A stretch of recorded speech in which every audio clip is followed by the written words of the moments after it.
Hi, everyone. Unfortunately, I had some audio technical difficulties, so I wasn't able to post the entire episode. Heather and I will have to reshoot a portion of this episode, and it will be uploaded in the very near future as a part two. So just keep in mind, this will kind of end abruptly, this episode, but we will pick up where we left off in the part two, and so you'll get the full interview. Thank you and enjoy the episode. Welcome to my podcast, All Things Agriculture. I'm your host, Eric Carey, and thank you for tuning in. On this podcast, get to know those who work in agriculture on a daily basis. Find out what they do, the challenges and opportunities they face, and what they think the future holds for agriculture. You'll also have a chance to hear what they do for fun when they aren't working hard to feed the world. If you're watching on YouTube, please consider subscribing to my channel and leaving a thumbs up and a comment below. If you prefer the audio version, you can listen for free on Spotify, Google Podcasts, Apple Podcasts, Breaker, Pocket Casts, and Radio Public. And if you'd like to get into contact with me, please email me at allthingsag. Hi, everyone. Welcome back to my podcast, All Things Agriculture. Thanks for joining me today. I'm delighted to have Heather Hunt with me today. How you doing, Heather? I'm doing great, Eric. It's great to be here. Yeah, I'm glad we were able to make this work out. And you're a neighbor of mine now, so it's pretty convenient. Exactly. We've been talking about doing this since August 1, move-in date. And I said, yeah, Eric, when we have a little bit of time, let's do this. So yeah. It's now December, and we're making some time. I love it. Yeah, and it's a crummy day out, so it's a good thing to do rather than be outside. So yeah. So I guess kind of hop into. Why don't you introduce yourself and kind of give us some background? Sure. So full name is Heather Ann Hunt. Side note, my mom put my initials on my backpack when I was growing up. It was not the best thing to walk around middle school with. H-A-H. Got a couple laughs from the wonderful classmates. Anyway, from Orange, Massachusetts, and grew up on a probably 250 cow dairy farm. We milked just over 100, which is still in operation today. And it was a great upbringing there, I would say. We certainly put in a lot of hard work and effort because growing up on a small farm, you kind of are a jack of all trades. You can clean the cows, feed the cows, do the field work. The only thing I never learned how to do is milk cows. So you might lose a couple listeners this way. Wait, really? Yeah. Once you learn, Eric, you never go back. Then you're always the backup. So is it just you were the smarter one who realized I'm not gonna even I'll let Jimmy do it instead? Yeah, exactly. No, we I don't know the reason. I think we just always had people that did it, and I was like, if I actually learn how to do this, I'm going to be the one milking cows. You can pull that. I can't. I've never milked cows. I can't do it. Sorry. Yeah, right. No, so it's not I certainly could. I pitched in with various things, but yeah. So did you grow up doing FFA, all that yeah, stuff? showing. No, we didn't really have a big FFA program in Massachusetts, but 4-H was our jam. Okay. So we went to Greenfield, Massachusetts, I think it was like the local Agway, and did 4-H all growing up. So we had a good core group there. So ironically, one of my friends growing up, he was from Millbury, Massachusetts. He and his wife bought a house 5 minutes away from us here. He's from Massachusetts, both moved out. So his wife now works at Cornell, and he now lives 5 minutes away. His name's Cody Pearson. So really yeah, it's such a small world. It really is. You don't realize it especially as you get older, how everything is jumbled together. Exactly. It's unreal. Exactly. Okay, so grew up on a farm. Eventually made your way to Cornell. Why did you choose Cornell?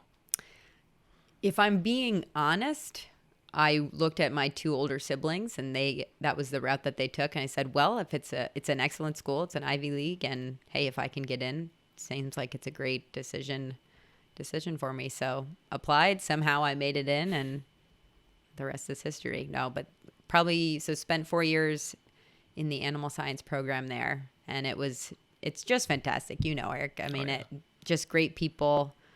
A lot of really in-person, hands-on classes, which is a little more difficult to come by nowadays, I would say. Yeah. But I can tell you, it really taught me how to study. It really taught me how much, hard work you have to put into, get the grades you want. And being an out-of-stater, I knew it had to be worth it because, you come out with a good education and you're also paying a lot per class. I did not do the math to figure out how much you pay per class, but I'm sure that sometimes the professor would do that during syllabus day, the first day. Yeah.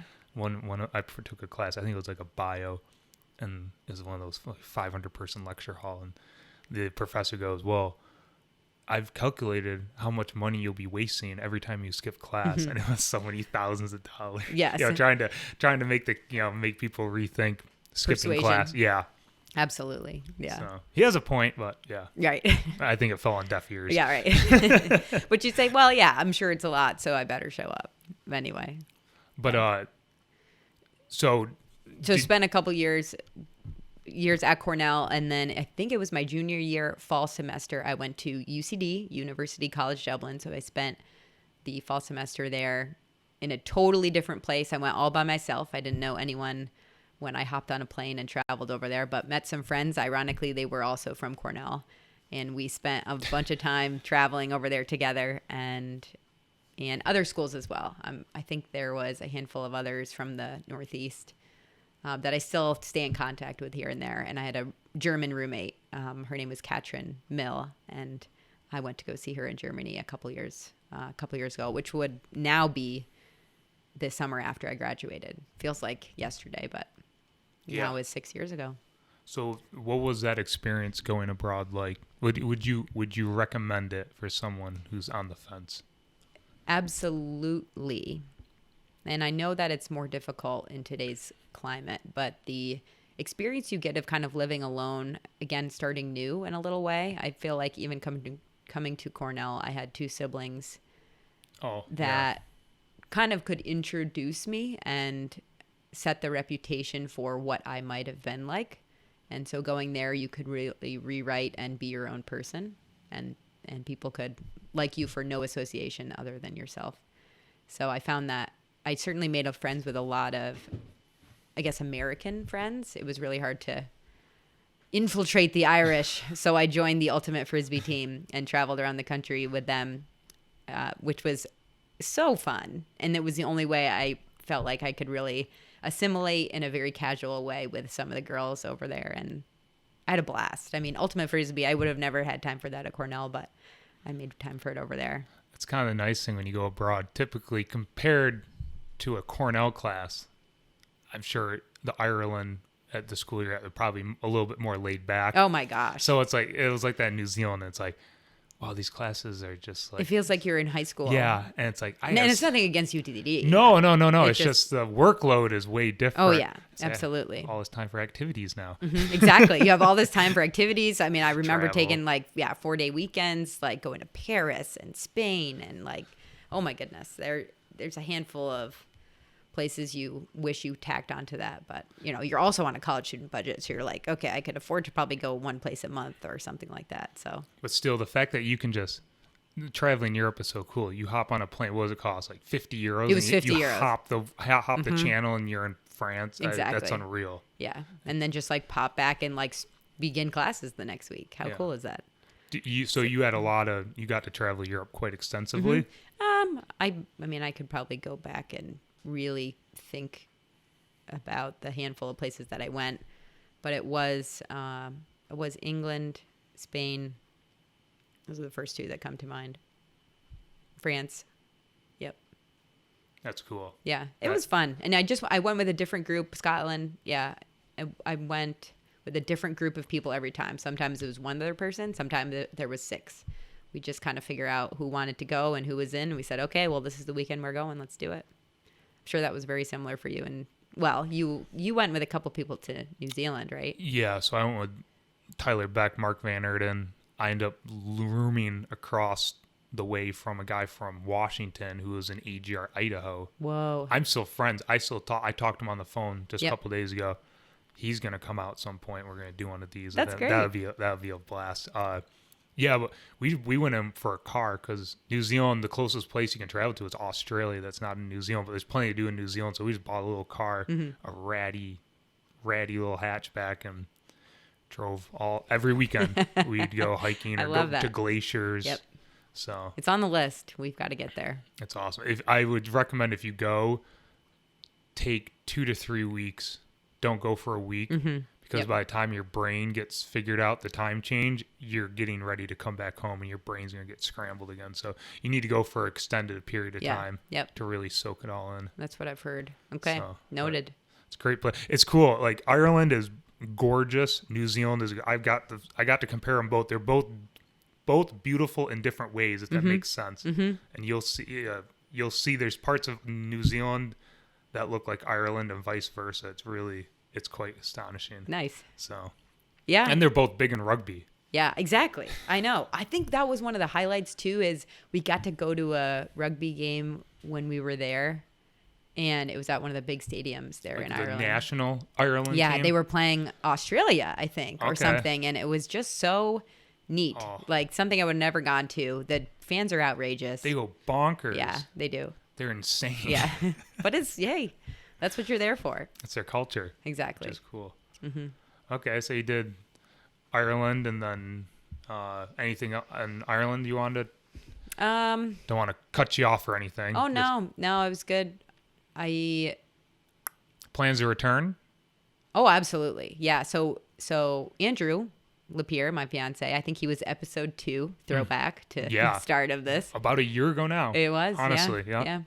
He had a roommate here at Cornell in his graduate days, Mike Deneen. So Mike's back over there now, and we hope to go visit him at some point when, the borders are going to be truly open for a little bit, and we've got a world in a kind of a healthier place. Yeah. So we'll get there. I would love to go back. I mean, I think of even the bus routes that we take. I'd like to revisit the UCD campus. Lots of downtown, bunch of time spent at bars. That's kind of goes without saying. So it'd be really fun to retrace some of the steps and even visit the Guinness factory and Jameson factory. So I was corrected when I was over there that we as Americans say Jameson, but it is Jameson whiskey. So it's a low Long A or long E. Is that J? No, however you'd say that. Jameson. Yeah. Or I'm no grammar expert. Yeah. I did not know that. Yeah. So it's Jameson. Jamison. Yeah, but like here, people will look at you and be like, "You're totally saying that if you ask wrong." for a She has shot no of idea. Jamison, They're like, "What? What's wrong with you?" Yeah, exactly. So I just say a Jameson, but that's what technically you're supposed to say. I bet if you go back, you'll have like nostalgia, like pouring. Yeah. I had that experience when I was on campus at Cornell a couple weeks ago. I talked to the class, and I've been on campus over the last 8 years. Oh, it's been almost 8 years now, but I went a different way. I went between, the path that takes you from Morrison, and if you wanted to like cut to Man, it's kind of like on a diagonal, and you can drop down to that what road that is. It'll take you over to Thurston Bridge. Not Dayhill. What is that? Whatever road that is. Yeah. Yeah, but anyway, it'll take you to that tunnel next to Man Library that connects to Man. And I hadn't walked that in so long, and I started walking. I couldn't even remember. I'm like, I think this takes me to Man, and it's just like this weird feeling of like, wow, I haven't done this walk since I was a student here. It's just really like. It is. It's weird. It's a cool feeling. It is a cool feeling. Yeah, it brings you back. Cornell brings back a lot of those memories. It felt like a really segmented chunk of your life where you're in a different mindset. You're very, very, I guess, friend oriented or study oriented or kind of or social oriented, kind of a combination of both, and you're all so intertwined in one area. I mean, it's the only time of your life where all of your best friends live in one place. How cool is that? Yeah. Yeah, no, I always say, I think the reason why friendships in college are like, I'm still friends with my high school friends, but then you have your college friends. It's it's on a different level. And I think it's because you live together sometimes and you see each other consistently and all the emotions. Oh yeah. The highest highs, the lowest lows. Yep. And it really, it's, you don't get that even in high school because you see each other during the day and you go home, but you don't see, it's just a different interaction, I guess, way to put it. Yeah. Yep. So I joined AE5 when I was at Cornell. That was probably my sophomore year. And I have a good 3 specific friends that I keep in touch with and try to see every once in a while. And by I mean every once in a while, it ends up being like 3 to 4 years until we're all actually in one place. We just went to South Carolina this last November to celebrate 2 of our birthdays, but I see them all periodically. I feel like it's once a year I see them individually, but it's very rare when we can get all of us together. But one of them, Chelsea, her name's Chelsea Chen. She and I went on a big trip after college, and we hit like at least over 10 cities, like 5 or 6 countries. But it was a 14-day trip through Europe, and oh my gosh, Eric, was that a whirlwind? I would call it like the planes, trains, and automobiles episode. We did not opt in for the buy your data per day option. I think we were like, no, we can do this. We've got it. We can be on a budget. And then realize like there's when you're not in a place that has Wi-Fi, you can't call an Uber. And then suddenly that kind of spirals out of control of, okay, well, you're in a country and you can't read any of the signs. How do you make sure you can make your flight on time when you're out in a rural countryside somewhere? So I remember a specific incident where we took a train. We took another train. I think we took a taxi at one point, and somehow we made it to the plane probably 20 minutes before it took off. And like we had everything. We had trains booked because some of them ended up, you had to book like at least a couple weeks in advance in order to get your spot.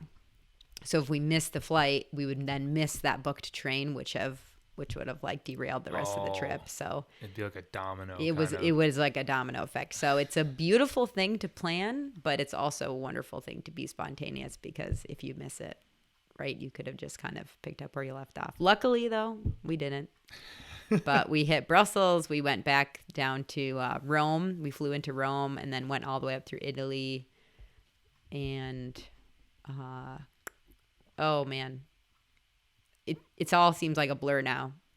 We went through Germany at one point. But at one point. Yeah.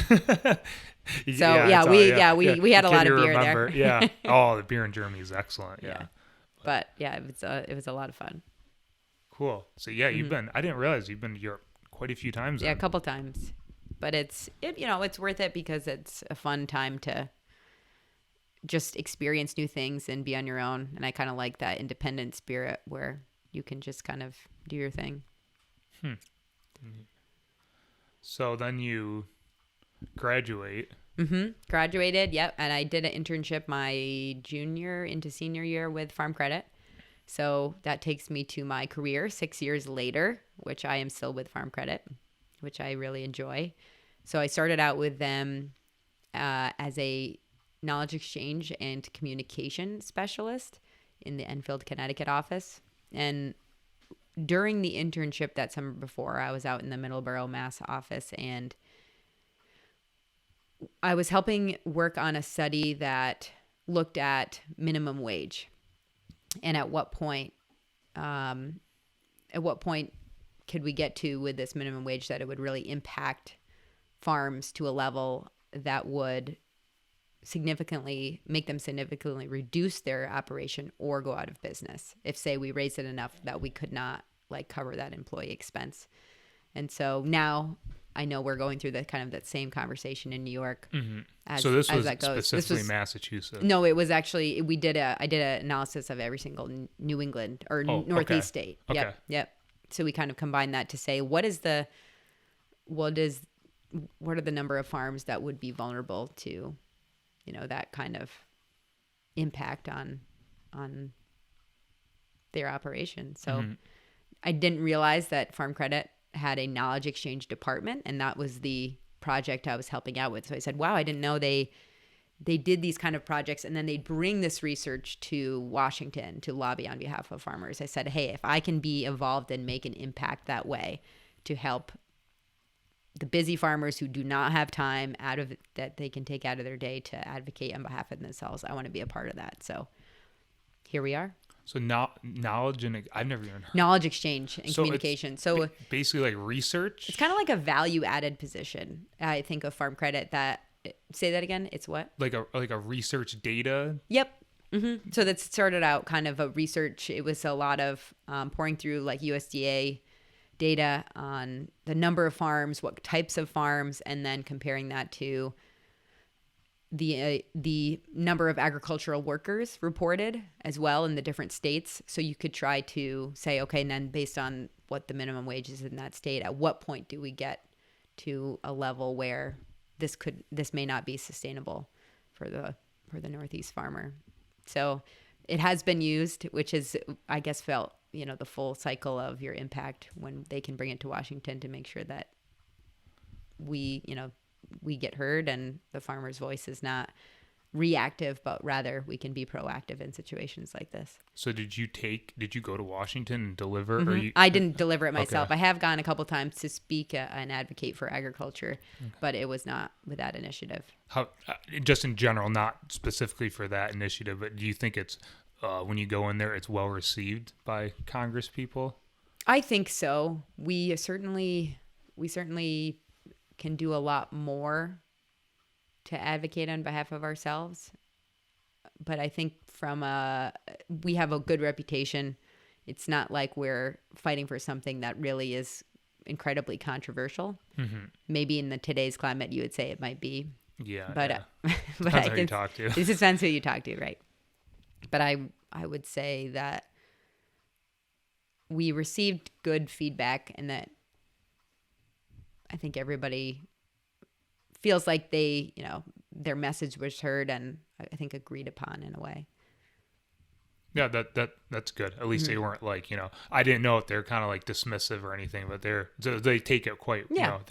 Yeah. I mean, there's other issues it's not a go there, advocate for one thing and leave. There's kind of sometimes a list of things you go through, like, for instance, rural infrastructure, other things that, a national farm credit system would want to make sure that we advocate for because we have a lot of farmers that live in a lot of rural areas. Mm-hmm. So bringing them the technology or the infrastructure that will allow them to run their businesses better or just get connected can make a world of difference. Okay. Oh, cool. I guess I didn't realize you did all that as well. I guess before. Now, so how long were you in that position for? That position was about 4 to 5 years. I said I probably am still, I would say 20% in that role. I haven't fully given up those responsibilities. I'm still kind of involved with that group. But it was the beginning of this year where I transitioned to a new role. I would call it, Eric, change enablement. CEO of Farm Credit. Change enablement officer. I was really trying for that because I wanted the acronym so bad. Yeah, but I didn't really get past. So unofficially, I call myself a communication catalyst. So that's really what I advocate for and what I find my strength is really trying to critically look at the communication channels internally that we use in Farm Credit. And that's been one of my projects for the last 6 months, is to bring intention, structure, and a really intuitive way for if you were a new person joining Farm Credit East, how are you able to get the information you need, know that it's something that needs to either be in your inbox or be organized in a certain way, or it's kind of just providing a really clear picture of the swim lanes we use for that communication. So that's been a big project I've worked on. But from the, I guess, change enablement perspective, I describe it as going through a change curve. So that's kind of what they teach you as you think about the life cycle of when you get introduced to a change. It's kind of like you're still at a point where you're comfortable with the old change, so you're introduced to it, so you have just an awareness that something's going to change. And then you go through kind of a downward trend of, oh no, this is going to be something I actually have to implement. So we call it the valley of despair because whether or not you're a person that can get through the valley to get up to the other side of the mountain quickly or not, it really is a mindset, and it is how you interpret a change will benefit you or will benefit the team. And so we've never really had a clear strategy, I think, with Farm Credit to bring that intention, bring a strategy that will help to say, or bring awareness and desire to change. Awareness and desire, because once you have that, the knowledge, the people getting on board will follow. Mm-hmm. But if you don't have that awareness and desire up front, you can forget all the rest of the steps. You're trying to get people through the door. Once you get them through the door, the rest kind of flows along nicely. It does. Kind of. Is that? That's the strategy. Yeah, that's a strategy. I mean, but I would say I have a lot to learn. I'm still very new at it, and I don't think I'm good at it. I think there's going to be a lot of time that is spent listening. There needs to be a lot of time that you really don't assume that other people want something. You really have to spend some time in their shoes. You really have to listen. Kind of pick 8 friends, if you will, and say, what's going on? What are you hearing? What are you seeing? What would make your job easier? And then taking that feedback and doing your best to implement that into whether it's communication avenues, whether it's project management, all those types of things are something change enablement is involved with. It's kind of like the next generation of a change management. But change management, people don't want to be managed. No. You just want to be enabled. You want to be boosted up. Yeah. And so my goal is to kind of just hang out behind the scenes and do what I need to do to help other people get work done better. Just, kind of you're trying to, is it somewhat like adopting newer technologies and make stuff more efficient and stuff like that? And like that's always a tough one. Someone's been there for a long time. Mm-hmm. They've always done it a certain way. Suddenly, hey, we aren't doing it that way anymore. That can probably not the easiest way to make friends. Exactly. And there might be people that don't agree with that change. And sometimes it comes back to recognizing that there is different generations, mm-hmm. and there is a generation that's more senior that has a lot of tenure and a lot of excellent experience. And I'm a new generation that may have great ideas, but there's a lot of respect I have for that institutional knowledge. And so a senior generation is not one I'm quick to dismiss, but there is a certain amount of extra awareness I have to have as a younger employee to be respectful of that and also say, how can I make this easier for you? Because it is a direction we want to go, and people look up to you and respect you. And so there is a certain amount of recognition that you have that if you can get this person on board who's pretty against it, there could be 10 other people that would easily follow once that person kind of can be your champion. I see what you're talking about. There may be right strategy that way that can allow you to just be more efficient with my time. Like, how do I make sure I talk to the right people? So when we do implement a change, it feels like it's a kind of a natural shift. Oh, yeah, I don't think I would like to do that job personally. I'm getting more comfortable being uncomfortable. I'll just put it that way. That's I've had a lot of hard conversations, but I can tell you that it feels like I'm not in, because you get to a point in your career, you're comfortable, you kind of feel like you've plateaued, and then how do you make the next jump? How do you make that next leap to challenge yourself and mm-hmm. to do the next thing? And this year really felt like that for me. There's a lot of nights where I was kind of stressed about things, but I wonder too if, and this is me just throwing it out in the dark, they're uncomfortable conversations, but when it's all said and done, it's probably productive, and at least mm-hmm. They know that you're here. It's a back and forth. You're talking to one another, so it's probably, as uncomfortable as they are, they're probably quite productive, I would imagine. Mm-hmm. They don't get screaming and yelling, and it's just right. understanding where they're coming from and vice versa. Exactly, right. Like best time is one-on-ones with those situations. But how much time do you have for one-on-ones? So how can you be, intentional with your time, know the people you have to talk to that can be your critics, because they really have some valuable insight to say. Again, right? Like, don't always talk to the people that agree with you, because then you're just Echo chamber. In an echo chamber. So make sure that you just try and vary it. So that's hard. It's been hard for me, because you want to surround yourself with people that say, like, nice job, you're doing great. Oh, yeah. I like this initiative. And it sometimes is hard to hear from people that say, what are you doing? Oh, here comes Heather. Yeah, here she comes. Oh my gosh, why is she on this meeting one more time? Right. But I do think that it bringing intention or again, if you're a new person joining a company, how do you make something intuitive that they don't have to have institutional knowledge for 2 years in order to figure out the complexities of the way that you communicate? Make it easy, make it intuitive right off the bat. Yeah. Because we've implemented Microsoft Teams. So I'm I guess, employee experience owner of that product for Farm Credit. And so it's really helped to really compartmentalize different products. So Microsoft Teams. I have no idea what that is. So it's like a new-ish product of Microsoft, and it combines like video chat, the informal like AOL chat, and different teams and channels within that. So you can compartmentalize either business units or projects. So that way you don't have a million emails that fly back and forth in an inbox that are not organized, that may or may not have copied the right people on a certain project. So what it does is puts the projects, the files, and the conversation all in one place.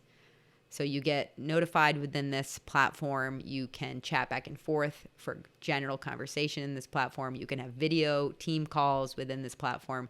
So it really is an all-encompassing platform that really has made a world of difference to reduce our inbox size. And I think it's been a big benefit. It's worked out pretty well. Mm-hmm. That's kind of neat. So like you said, instead of sending a mass email, it's just you go to it, find your group that you're a part of for a certain project, and they're already there, and you can probably see the whole thread of the conversation. It's kind of like, it's almost like texting on your computer in a way to like a group kind of. Is that exactly? Huh. Yep. It keeps all the conversation, all the files in one place, and you can collaborate on a document, which I love. So it's not, oh, I'm sorry, we now have 3 different versions because you all were working on it separately. You send me back, and then I've got to combine all of your edits. You can edit in real time together, so that way you have one source of the truth, and that's a great benefit of this too. I mean, I think it saves a lot of time, but I'm biased because how much time have I spent with it? So you helped implement that then. You think it's been a pretty good feedback so far? I think so. Well, there's the people that have certainly been champions of it, and then others that are really wish they could stay in the email days. And I get that. Yeah. I get it. But I think it really helps to say, how do we organize and be more efficient with our time? And I'm not against email, but I am against unintentional email. If you can put that in a group or in a project, or combine those files in one place where I don't have to think, now where the heck did I see that come through? Was it out in email, or was it posted on our intranet site, or maybe someone texted it to me? We don't want that, because it wastes time and it wastes a lot of valuable brain power. So putting those swim lanes into effect has been a big challenge, but I think will be a big benefit. The thing that always gets me with email is if I'm in an email group and there's like 7 or 8 replies, and then I'm like, I swore I read something about something specific. I scroll through where is that email? Right. Oh, like, maybe it's the next one, and then I know one of these had an attachment to it, and I'm not sure. Yeah, the attachment I can never find. Like, I can only find the PDF. Who has the Word document of this? I've done that many times. Oh, believe me. And I'm sure it's 10 times worse for, you guys are doing office work. It's just being dairy farm. I can imagine when you're doing client stuff and communicating within coworkers. Yeah, and it will. I mean, email is pervasive. We can use it between customers. We can use it between employees. Like, everyone has email because it was that first tool we all have adopted. But so that's never really going to go away. But again, when you can think about how do you make internal communication a little bit easier for a corporate operation, and Farm Credit, we're 500 now. close or very shortly going to 600 people. So as of January 1st, 2022, we're merging with Yankee Farm Credit. So yes, this is a wonderful thing, kind of bringing, the Northeast together in a way. So allowing that collaboration to continue and kind of bringing everyone on board with not only the resources, but the communication channels we're all used to. Cool. I've never maybe this is, you aren't involved, but I never understood the difference between Farm Credit East and Yankee. I mean, I've never dealt with Yankee. Oh, sure. But they're actually two different, like, they're merging now, but they're two separate. They're kind of like sister companies. Yeah, they're two separate lenders. I never understood that. Yeah, so the Farm Credit system as a whole has a number of different entities around, or a number of different associations around the country. But in the Northeast, we used to have the Farm Credit of Maine, Farm Credit East, and Yankee Farm Credit. We also have Ag Choice, and oh gosh, I could keep going on, kind of in that Northeast territory. But we recognize, as if we can kind of combine forces, we allow more resources to be used. We have more people that we can allow to make our operations a little more efficient. And Yankee Farm Credit has some excellent people on board that we're excited to bring on our team, and I think vice versa. So it just makes sense. We're kind of like just filling in the map, and I think it's a great thing to have that consistency across the Northeast, because they only know one Farm Credit, and it's Farm Credit East. Neat. All right, so I guess we'll move on, unless you have more to talk about Farm Credit. No, geez, I know I could probably stay on the topic for a while, but no. No, it's a great organization. I've loved working for them. The only thing I'll say is they truly value their employees. Like I've known a lot of people that have left Farm Credit that have come back. I know people that have also left and have been very happy in other careers, but the culture and really making it feel like you make a difference, because we do. We support a lot of farmers in the Northeast, and I truly think there's a lot of wonderful people that I work with, and it's been a great career so far.